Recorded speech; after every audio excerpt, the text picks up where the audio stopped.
जैसे ही हवा में हल्का हल्का म्यूजिक बजने लगा वैसे ही ग्लोरी वर्ल्ड की मैनेजमेंट टीम ने उठकर सभी गेस्ट को टोस्ट करना शुरू कर दिया और जानवी आरव भी अपनी अपनी सीटों से खड़े हुए और आसपास घूमने लगे। वो दोनों बिल्कुल perfect match made in heaven couple जैसे लग रहे थे और दोनों ने ही पूरे बैंक्वेट का अटेंशन अपनी तरफ खींच लिया था। जानवी तू बहुत गॉर्जियस लग रही है, तू इतनी सुंदर लग रही ना कि तूने तो मुझे शॉक कर दिया। मेरी नज़र तुझसे हट ही नहीं रही थी। शालिनी की टेबल पर पहुंचे तो शालिनी से रहा नहीं गया और उसने जल्दी जाकर उसे कस के हग कर लिया। अपनी तारीफें सुनने के बाद जानवी ने बस स्माइल करते हुए कहा, thank you Shalini, I know तू ऑलरेडी सबसे ज्यादा खुश हुई है। शालिनी ने भी उसकी पीठ को सहलाया और उसे छोड़ के साइड में खड़े आरव को देखते हुए कहा, thank you mister Oberoi. Naturally Aarav समझ गया था इस थैंक यू का क्या मतलब था, शालिनी उससे क्या कहना चाहती थी। उसने बहुत मीनिंगफुली अपने बगल में खड़ी जानवी को देखा और शालिनी की बातों का रिस्पांस करने के लिए ग्लास उठाकर वाइन पीने लगा। अचानक से ही थोड़ी दूर पर एक हंगामा सा हुआ। बहुत चमकीले से दिखने वाले लोग सबकी नजरों में आए। जब सबने अपनी नजर उठाकर देखी तो वहां पर 3 लोग थे, कबीर, रश्मि और मनीषा, जो उधर ही चले आ रहे थे। दोनों को लीड करते हुए मनीषा चली आ रही थी जिसके फेस पर बहुत चार्मिंग स्माइल थी। उसकी आंखें आरव को देखकर अपनी एक्साइटमेंट कंट्रोल ही नहीं कर पा रही थी और वो बहुत हल्के हल्के कदमों से आरव और जानवी की तरफ चली आ रही थी। उनके पास पहुंचने के बाद उसकी नजरों ने जानवी की तरफ तो एक बार भी नहीं देखा। वो सीधा रुकी आरव के ऊपर। उसने आरव को एक स्माइल पास की और ग्रीट करते हुए कहा, हम आज फिर से मिल गए मिस्टर ओबरॉय। पिछली बार मैं आपसे ढंग से मिल नहीं पाई थी और ना ही मैंने आपसे खुद को अच्छे से इंट्रोड्यूस करवाया था। इस बार ये ड्रिंक मेरे लिए as a punishment, so cheers. जब मनीषा ने अपनी बातें खत्म कर दी तो उसके बाद जानवी का चेहरा देखने लायक था क्योंकि वो बहुत हैरान थी। नेचुरली उसने मनीषा की आंखों में आरव के लिए जो प्यार था, जो एडमिरेशन थी, वो मिस नहीं की थी और ये उसके लिए सच में बहुत अनएक्सपेक्टेड चीज थी। फिर उसने आरव को बड़े इंटरेस्ट के साथ देखा कि वो क्या रिएक्शन देगा, लेकिन उस इंसान की आंखों के एक्सप्रेशन हमेशा वाले थे, बिल्कुल शांत, ऐसे जिससे दूर रहने में ही भलाई हो, वरना उसे गुस्सा आया तो कुछ भी कर सकता है। उसकी नजरें मनीषा से ऐसे हटी जैसे वहां पर मनीषा खड़ी ही ना हो, उसने उसे देखा ही ना हो और चली गई सीधा उसके पीछे खड़े 2 लोगों की ओर।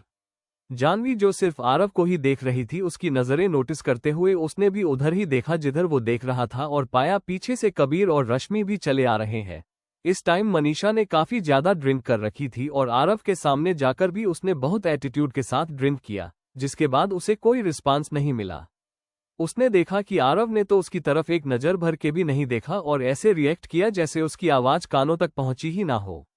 इस टाइम बहुत ऑकवर्ड मोमेंट था और वो ऑकवर्डनेस मनीषा के चेहरे पर साफ साफ दिख रही थी। वो कितना भी छुपाने की कोशिश कर ले लेकिन वो हो ही नहीं रहा था, स्पेशली तब जब वहां खड़े आसपास के लोग उसे अजीब तरह की नजरों से देखने लगे थे।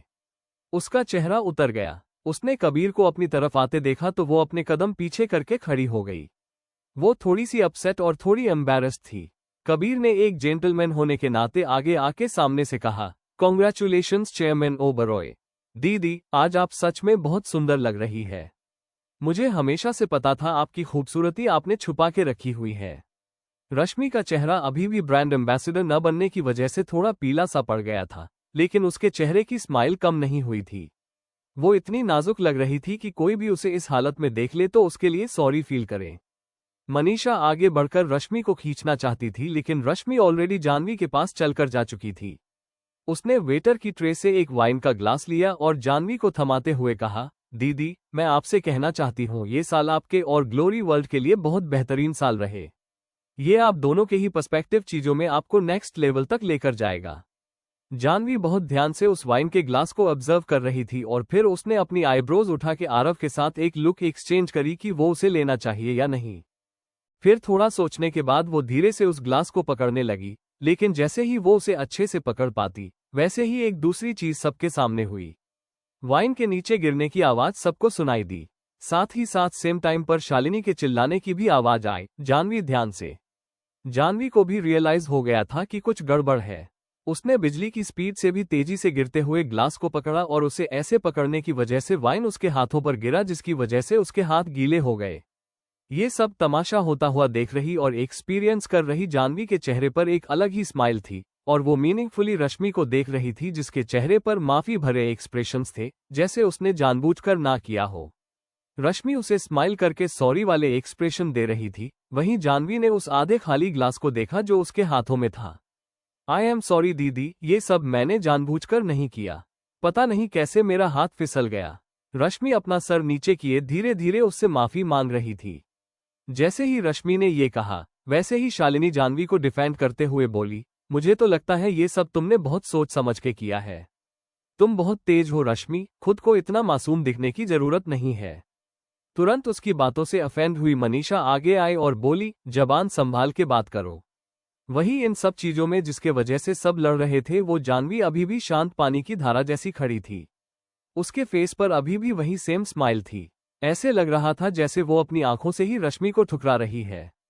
काफी कॉम्प्लिकेटेड लग रही थी उसकी आंखें, जिसे रश्मि नहीं पढ़ सकती थी। अपनी बहन के इनोसेंस को देखते हुए उसने अपनी सर्द आवाज में कहा, ये फालतू की ट्रिक के अलावा तुम्हें कुछ और करना आता है या नहीं? कुछ नया लेकर आओ। ये गाउन खराब कर देना, वाइन गिरा देना, ये सारी ट्रिक्स अब बहुत पुरानी हो चुकी है। या फिर तुम एक अपॉर्चुनिटी चाहती थी जिसमें मैं तुम्हारे हाथों से ग्लास नहीं लेती और फिर तुम जाकर ऐसा दिखा देती कि मैं तुम्हारी इज्जत नहीं करती। घर जाकर दादू के सामने, दादी के सामने कंप्लेंट करती कि कैसे मैंने लाइन क्रॉस करी, कैसे मैंने भरी पार्टी में तुम्हारी बेइज्जती करी। भूल गई तुम? ये सेम ट्रिक तुम ऑलरेडी मेरी 16th बर्थडे पार्टी में यूज कर चुकी हो। उस टाइम मैं बहुत भोली थी। तुमने मुझे ग्लास दिया, मैंने वो ग्लास ले लिया, पर जैसे मैं वो अच्छे से पकड़ती, वैसे ही वो अपने आप जमीन पर गिर गया और यहां तक कि उसके टुकड़ों की वजह से तुम्हारे पैरों में भी चोट लग गई। जानवी थोड़ा रुकी और रश्मि के बदलते एक्सप्रेशंस को एंजॉय करते हुए आगे बोली, उस इंसिडेंट के बाद दादी ने मुझे पनिशमेंट दी थी। उनके स्टडी रूम में पूरी रात मुझे उन्होंने खड़े करके रखा था, और वो भी ठंड का टाइम था। और एक और बार की बात मुझे याद है जब गाउन जल गया था। रश्मि अरोड़ा, ऐसा लगता है जैसे हर बार तुम सिर्फ ये एक ही चीज करती हो। जैसे अभी कर रही हो। खुद पहले चीजें खराब करती हो और फिर मासूम बन जाती हो, फिर तुम बोलती हो कि तुमने जानबूझकर नहीं किया।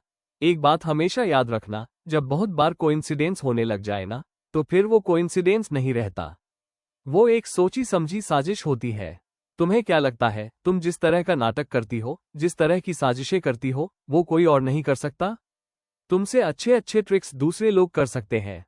इनफैक्ट तुमसे ज्यादा अच्छी ट्रिक मैं यूज कर सकती हूँ।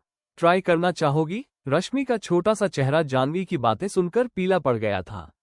उसे अंदर से सफोकेशन हो रही थी और वो बहुत घबरा के उसकी तरफ देख रही थी। ऑब्वियसली आसपास के लोगों ने भी जानवी की बातें सुन ली थी। सबके सब एक साथ रश्मि को देखने लगे। नहीं, रश्मि अभी भी अपने होठों को दबाकर ऐसे दिखाना चाहती थी जैसे वो कितनी वीक है और सब उसके साथ जानबूझकर कर रहे हैं। नहीं दीदी, सच में, मैंने सच में नहीं किया। आप हमेशा ऐसे करते हो। मैं आपको कैसे एक्सप्लेन करूं? आपने तो आज तक मुझे कभी एक्सप्लेन करने का चांस भी नहीं दिया अच्छे से। जब भी मैं आपके साथ फ्रेंडली होने की कोशिश करती हूं, तो क्या आप मेरे साथ उस तरीके से बातें करते हो? नहीं, आप हमेशा मेरी इंसल्ट करने के बहाने ढूंढते रहते हो। अचानक से रश्मि ने थोड़ा बातों को घुमाया और उसे जानवी के सामने इन बातों को रखने का करेज आया। वहीं इन बातों में और भी लोग जुड़ते जा रहे थे कि तमाशा आखिर चल किस बात का रहा है। जब मनीषा ने रश्मि को ऐसे रिएक्ट करते देखा तो ये सब उससे और सहन नहीं हो रहा था। वो आगे जाकर रश्मि को कंफर्ट करना चाहती थी, लेकिन शालिनी ने उसका रास्ता वही रोका और उसे अपने आगे जाने नहीं दिया। क्योंकि मनीषा आगे नहीं जा पा रही थी तो उसके सारा गुस्सा उसके चेहरे पर आ रहा था। उसने शालिनी की तरफ देखा और गुस्से में बोली, शालिनी, मेरे सामने से हट जाओ वरना अच्छा नहीं होगा। लेकिन शालिनी को उसकी धमकियों से क्या फर्क पड़ता था।